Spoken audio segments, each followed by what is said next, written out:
அதிமுகவை அழிக்க நினைப்பவர்கள் அழிந்து போவார்கள் என தெரிவித்துள்ள முன்னாள் அமைச்சர் பொள்ளாச்சி ஜெயராமன் தாவக தலைவர் ஜோசப் விஜய் நாவடக்கத்துடன் பேச வேண்டும் என எச்சரிக்கை விடுத்துள்ளார். அனைத்து இந்திய அண்ணா திராவிட முன்னேற்றக் கழகம் எத்தனையோ சோதனைகளை சந்தித்திருக்கிறது.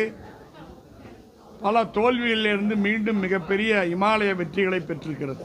இதுவரையிலே தமிழகத்தை ஆண்ட கட்சிகளிலேயே அதிக நாட்கள் ஆண்ட கட்சி அதிமுக. அப்படிப்பட்ட கட்சியை தீர்ந்து போன கட்சி என்று சொல்லுகிற நாவடக்கம் இல்லாத நடிகர் விஜய் அவர்களுக்கு சொல்லுவேன், அரசியல் முதிர்ச்சி இல்லாமல் அதிமுகவை அண்டர் எஸ்டிமேட் போட்டால் வெகு சீக்கிரம் நல்ல பாடத்தை நடிகர் விஜய் கற்றுக்கொள்வார்.